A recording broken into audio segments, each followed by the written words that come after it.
The Early Edge. We've got 5 against the spread early edge plays that the model loves. Dave, take it away. All right, so top 5 anytime spread probabilities here. Our spread picks overall went 9-7 in week 2, 11-5 in week 1. So we're 20-12 on the year, pretty good. Using our model's projected probability over 50%. That's how we come up with the pick. If it's a true 50-50, we look at the projected final score to get our lean. First up is the Rams at plus 3.5 against the Eagles. They're on the road. This is a 58.9% probability. That's pretty strong. We've seen our top probability come through both times. Rams are one of 7 teams 2-0 against the spread so far this season. Then we got Panthers plus 5.5 at home versus the Falcons, 57.7%. Falcons looked a little lifeless versus the Vikings. Penix was kind of inefficient in this past game, but back-to-back turnovers to start the game for Bryce Young could be an interesting divisional battle here. I would probably lean towards the home team in a division game, which is what the model likes here. Next is Giants plus 6 versus the Chiefs, 55.6%. Chiefs are 0-2 against the spread, both games so far this season. Fourth, we got Saints plus 7.5 on the road versus the Seahawks, 54.2%. And finally, Jaguars minus 0.5 versus the Texans, 53.5%. Texans are 0-2 against the spread. This is basically a pick 'em total toss-up here. We actually have a few spreads that are just about 53.5%. So that's our top 5. I'll pull up our top 3 here to get a little closer look as we kind of chat through a couple of these games a bit. First off, I love the Rams pick. They've looked great. They struggled to score a bit against the Texans, which we talked about being a really stout defense. But they showed all the potency this past week against the Titans. Eagles obviously been very good through 2 weeks, 2-0, both of these teams. It's going to be a close one, I think. Matt Stafford has looked pretty good through 2 weeks. Puka Nacua is an Offensive Player of the Year candidate. Kyron Williams gotten in the end zone. Blake Corum's shown some spark as a backfield tandem.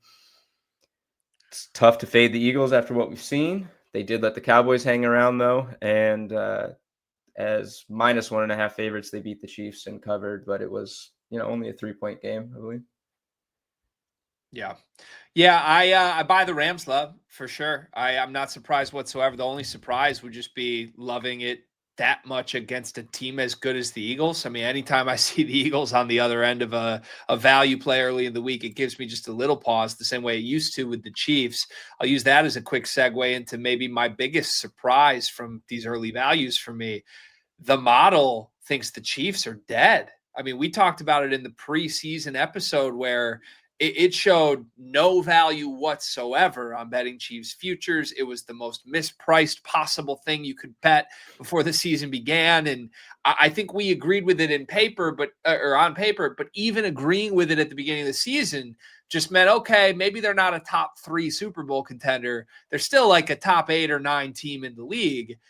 I mean, they're 0-2 outright. They've looked horrible at this point. This is a back against the wall spot if I've ever seen it, against a Giants team that, don't get me wrong, Russell Wilson is feisty. We know this. He's Russell Wilson. But I think the Chiefs historically in this entire dynasty run would be expected to respond and run away with this game. For the model to be leaning so heavily to the Giants, I mean, it's got me questioning myself, thinking the Chiefs are going to bounce back. You would think if there was a spot, it would be here against the Giants, but they showed spark. Yes, it was a terrible Cowboys team, defense anyway, but they hung in there. And if that's enough to revitalize the team, I'd be pretty concerned if I'm the Chiefs. I mean, this is a do or die spot. You have to win now. You can't be 0-3 in a division where the Chargers could be staring down 3-0. It's not a good spot. I've definitely leaned the model with how it's going with the spread picks. But ultimately, this is one I might just stay away from because you have 2 not very good teams. Even though one has the perception of great and one has the perception of bad, they're kind of about the same so far this year. Yeah, maybe an indication that the Chiefs' problems this year go far beyond any sort of spot or even matchup. I think this is a team with serious issues on the offensive side of the ball. I mean, when have we seen Pat Mahomes sail wide open throws at the rate he's been doing this year? Has been interesting. So, outside of the Chiefs or the Rams games here, are there any others that jump out to you personally that you're keeping an eye on that you might like? I do like the Jaguars. They're home. It's basically a pick 'em, so you can just bet them on the money line. I wouldn't even mess with the spread. If it goes up to -1.5, I'd probably just lean the money line. Uh, yeah, the Texans having trouble scoring points, and the Jaguars showing a little life, looking like an exciting team. Probably should be 2-0. Yeah. So Yeah, I think that's totally fair to say. Really. yeah, Yeah. I think I am with you on Jags. I would also just add Saints plus 7.5 is an interesting number to me. I love key football numbers, getting half a point over a full touchdown. Spencer Rattler, we joked about him in the preseason show. He's been tougher to stop than you would think. Been a guy that's put up good fantasy numbers already and certainly proven that he can lead this offense down to be competitive. The Seahawks have questions of their own for me right now. I mean, it's a franchise I just always trust to be competent, but I don't think they know what they want to do with the running back spot right now. It looked like they wanted Charbonnet to be the bell cow, and then Kenneth Walker just completely outperformed him in week 2. So I hmm think they've got questions of their own, but that 7.5 number for New Orleans is a number that my eyes are lighting up to add to my card early. yeah. The Saints were able to move the ball against the 49ers defense. I know it was Mac Jones on offense, so that's partly why that game was actually close, but it wasn't for lack of being able to get down there. Alvin Yeah. Kamara had 100 yards still. He's still a dog. I'd probably play this. Yeah.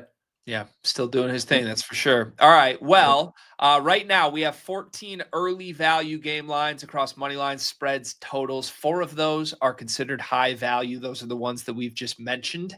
We will save our best bets for you on the Thursday show, as we have throughout the first couple weeks of this program. But there is a bunch of value on the site. If you want to lock in your plays early, make sure that you do so.